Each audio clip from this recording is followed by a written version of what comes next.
So in this video we will see how we can use the service in our Angular application.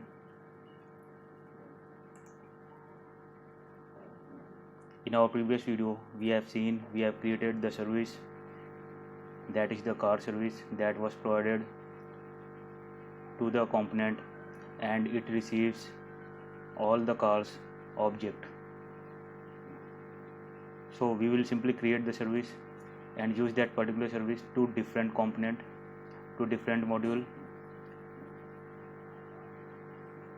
In this diagram you can see we have car service that is used in the component automatic car and the manual car, and it is providing the data to both these component. And in our application we have a car service that provide details to the car for both the component, that is automatic, and for the manual. We are simply using the service in our both component by creating a single service that contains the data that need to be required in both the component.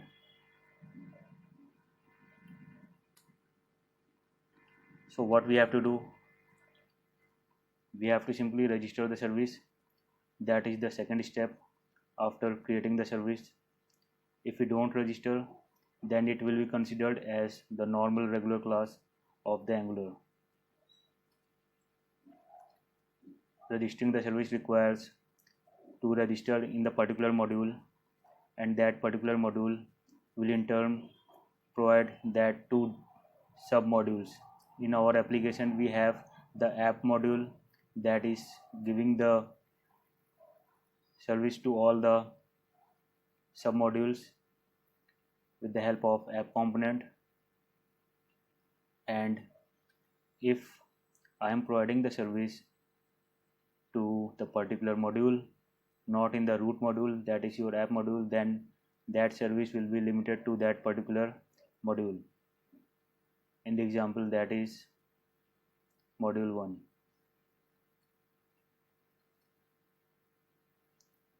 So how we can start the service? Once we create the service, we have to register it to the app module and provide it to the provider of the app module.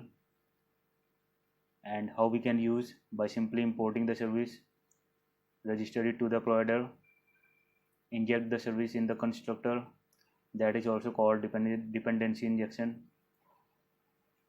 And once we get the object on the constructor, we have to use to get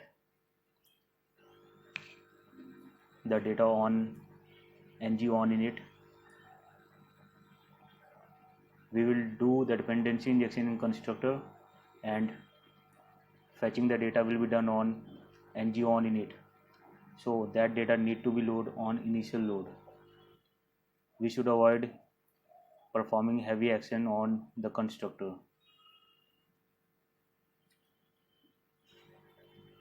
So the decorator that need to be required in order to create the service is injectable, that defines that the service might also have inject some other dependencies.